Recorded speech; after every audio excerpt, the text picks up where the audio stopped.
Дарика Асылбашева или Асылбашев Креатив. Наверное, имя этой женщины на слуху у каждого кыргызстанца. Даже если вы ее не видели или даже не знаете, но по-любому вы слышали. Так мы пришли сегодня познакомиться с ней. Это деятель шоу-бизнеса и искусства, а также руководитель и основатель ивент-организации. Ну вот лидер, сильная женщина, да, бизнес-вумен. А каково жить с такой женщиной-мужчиной, например? Ну, вполне прекрасно, учитывая, что у меня есть синдром отличницы. Я также была хорошей женой, хорошей гелинкой. Как я говорю, что первое время, когда мы начинали свой бизнес, из-за гибкого графика, я больше времени посвящала семье, так как у меня были маленькие дети. За этот период я родила 3 детей, так что я никогда не отрывалась от работы. Когда свой бизнес, ты не можешь бросать его надолго, и я буквально там и беременна, и после родов спокойно я работала. Но это нелегко было, конечно, тем не менее. Так, кто у вас дома главный, скажем так? Главный, конечно, папа, муж, но жена это шея, которая незаметно старается направить голову куда надо. Вот как этого добиться? Вот нас смотрят девушки молодые, что нужно делать так, чтобы вы на работе успеваете и с мужем у вас все хорошо? Как это все получается? Ну, не всегда бывает гладко. Во-первых, сразу скажу, что семейная жизнь бывает разная. Иногда, конечно, наверное, это человеку присуще, когда ты переходишь черту.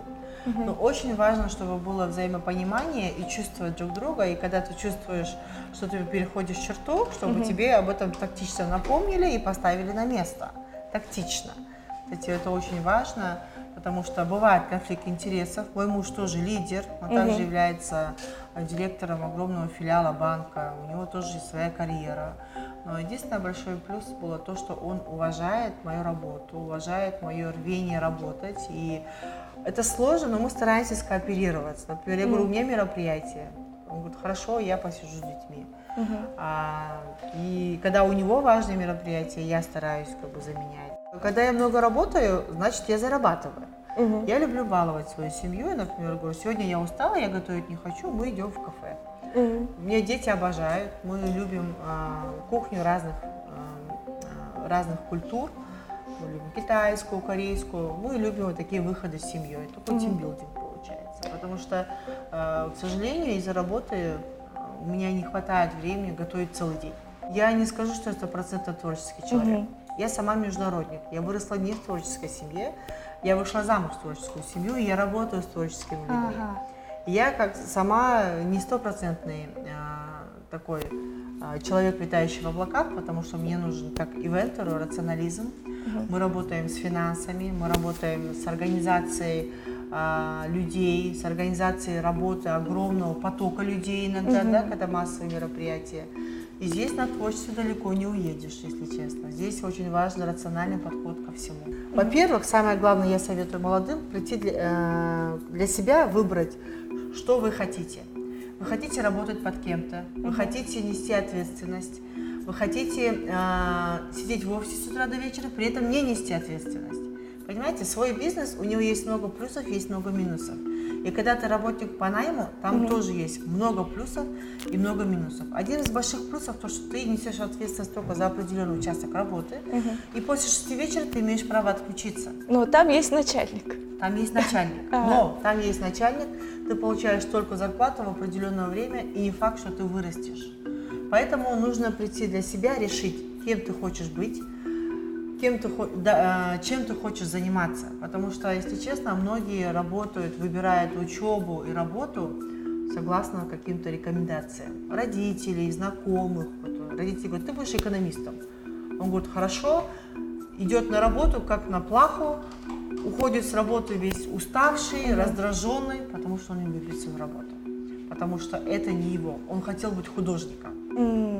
Понимаете? И когда человек занимается нелюбимой работой, он тратит в 3 раза больше энергии для того, чтобы выжать из себя что-то. Меня больше всего привлекло в этой профессии то, что я могла сама выстраивать свой график.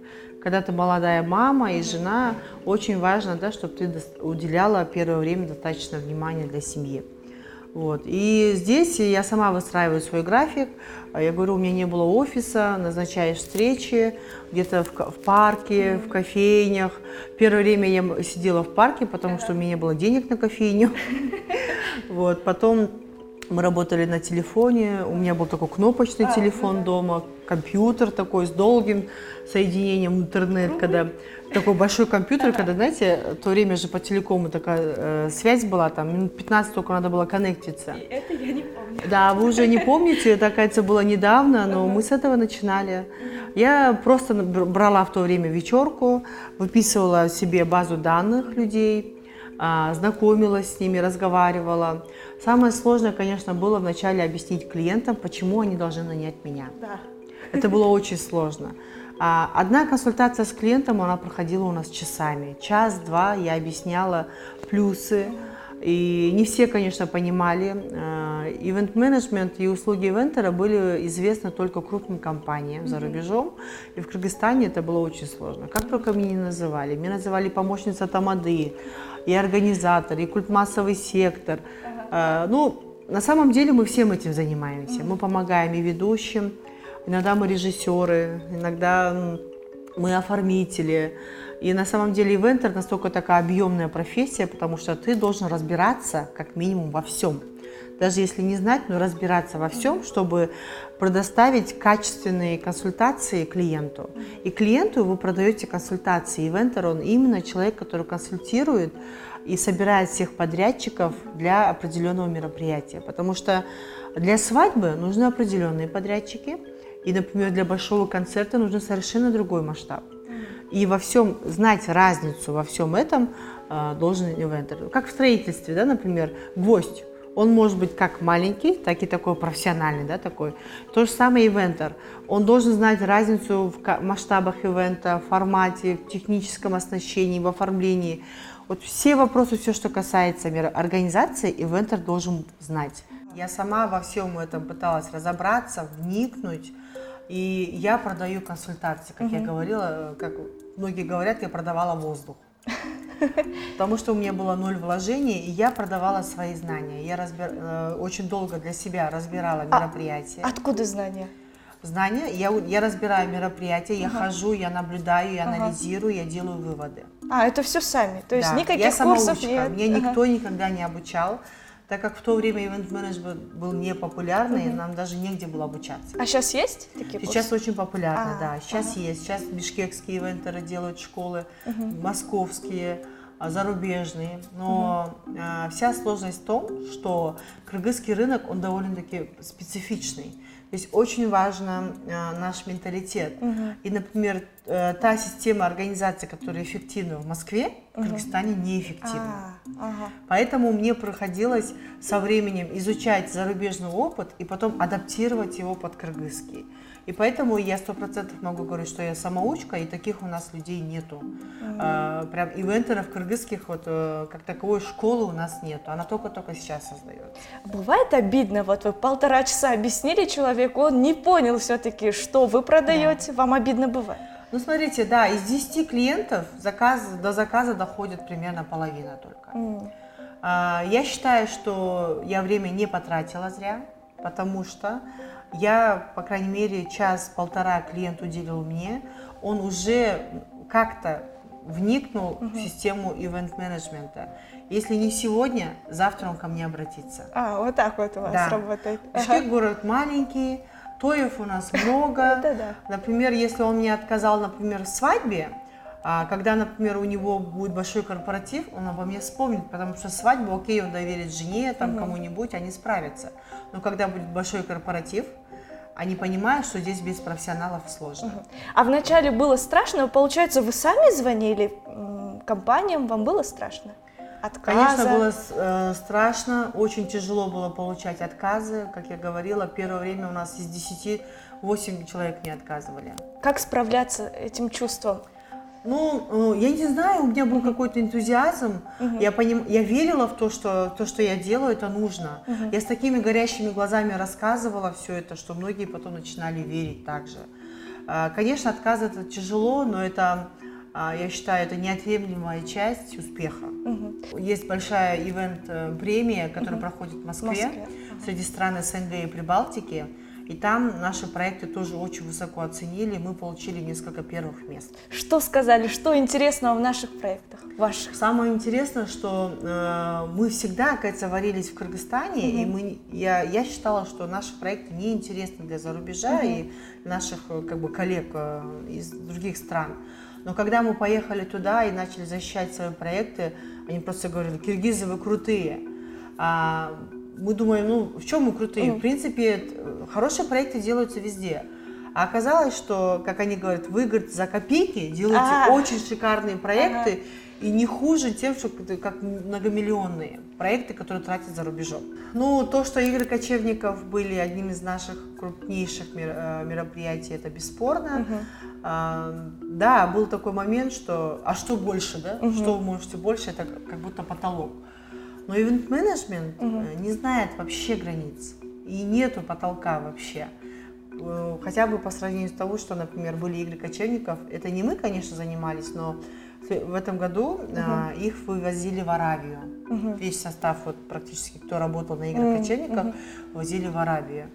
И нету масштабов, нету границ. Например, мы можем сделать еще больше крупнейший проект, к примеру, я не знаю, в Австралии, к примеру, да, он будет сложнее. Вот в этом-то ивент-менеджмент и интересен, что нету никогда никаких границ, потолка, ты можешь расти, расти, расти. Ну, например, игры кочевников — это круто, государство мне доверило, но если мне завтра, например, обратятся, к примеру, организовать концерт, там, я не знаю, ну, не знаю, там, Бейонсе в Центральной Азии, это будет круче. Вот, это тоже определенный опыт, и именно за это я люблю свою работу, потому что мы никогда не знаем, какой будет следующий проект. Учитывая, что наша вся команда очень хорошо говорит на разных языках, у нас нет территориальных ограничений, мы работаем в Алмате, в Москве, мы можем выехать в любую страну. Хороший ивентер востребован везде. Вообще у нас есть шоу-бизнес, и каково у нас с культурой в Кыргызстане? С культурой в Кыргызстане у нас, к сожалению, не все хорошо. Плачевное состояние, потому что если брать, в общем, то внимание, которое уделяется правительством, государством, культура у нас в упадке. У нас, но она есть. Люди хотят всегда и будут заниматься культурой. У нас есть шоу-бизнес, слабый, плохо развитый, но он есть. Почему? У нас есть той-бизнес. Вот. Это веяние, это состояние экономики влияет. Вообще полностью состояние страны влияет на все это. Потому что последние 25 лет мы занимались политикой, революцией, никто не занимался развитием культуры. Мы имеем то, что мы имеем, только благодаря нашей деятельности государства. Не было поддержки, не было развития. Вот мы почему решили создать целую школу по развитию даже простой попсовой культуры, да, Асван проект — это такой попсовый проект, и шоу-биз в основном состоит из попсы, но даже шоу-биз у нас некачественный. Почему? Потому что никто никого не учит. Каждый артист, он самоучка. Как он видит мир, как он чувствует, он так и трансформирует это на своих произведениях.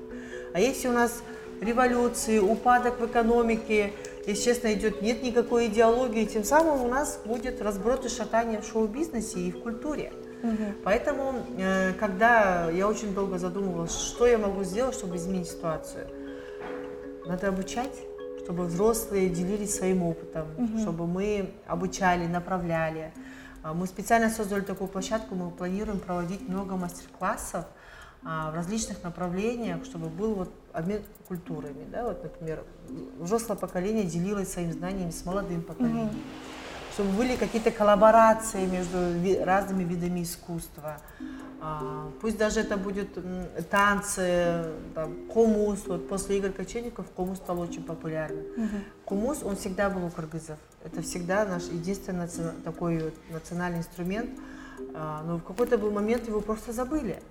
Понимаете? И именно на нашей площадке мы хотим вот показывать хорошее, развивать и стараться развивать его в такой динамике. Не слабо текущей, да, вот она есть и все. очень динамичное развитие. Вот я сейчас заметила вашу патриотичность, да? Да. Вы любите свою землю, народ, но, естественно, у нее есть недостатки, у нашего народа. Скажите, какие и почему мы не достигаем таких высот? Никто не идеален, ничто не идеально. Я люблю свою неидеальную страну, и я очень часто путешествую, куда бы я ни ездила, через 5 дней я начинаю страдать, я хочу домой. Нету нигде такой страны, как Кыргызстан. Объясните это ни чувство. воздуха, ни еды. Знаете, чтобы прочувствовать это, все нужно прочувствовать в сравнении. Вот я всем молодым людям, кстати, когда я читаю тренинги, я им советую после школы уехать на год за границу.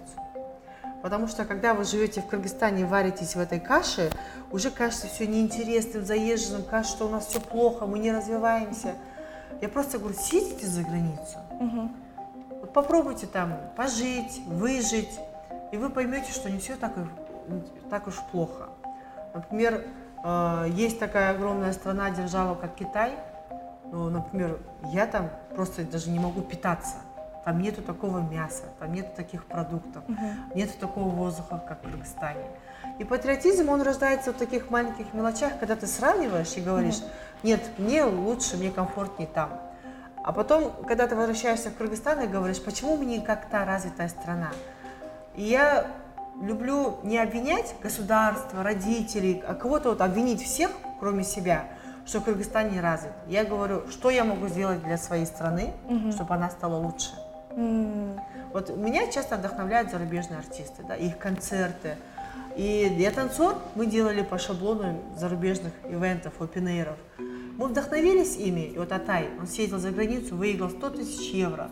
Он мог потратить их за рубежом, купить себе квартиру, машину. Нет, он приехал и пришел ко мне и сказал, я хочу потратить эти деньги на то, чтобы в Кыргызстане был такой ивент, о котором мы все говорили, и все узнали, что танцоры у нас есть крутые. Это патриотичность? Это стопроцентная патриотичность и меценатство, потому что он ни копейки себе не оставил. И мы сделали такой ивент, о котором через много лет до сих пор все помнят. Ну какая польза именно для личности от этой патриотичности, вот для себя? Или пользы нет? Патриотичность, она не подразумевает никогда никакой пользы, это больше отдача, ты отдаешь. Все время брать, это уже не патриотичность. Я считаю, что если ты патриот, ты не должен ждать от страны, ты сам должен спросить, что ты можешь сделать для своей страны. Главной моей целью на данный момент является развитие культуры и развитие здоровой молодежи Кыргызстана. И я бы хотела, конечно, пожелать всем развития творческого, личностного, для нашей страны развития, потому что мы не можем стоять на месте, и мир сейчас настолько, современный мир настолько он все быстро развивается. Хотелось бы, чтобы Кыргызстан всегда был как бы в ногу со временем, в ногу с внешним миром, и чтобы мы развивались, но при этом всегда сохраняли свои исконные какие-то ценности. Спасибо вам большое, было очень приятно, познавательно, и даже для саморазвития тоже ваши слова пригодятся. Спасибо вам большое. Спасибо вам.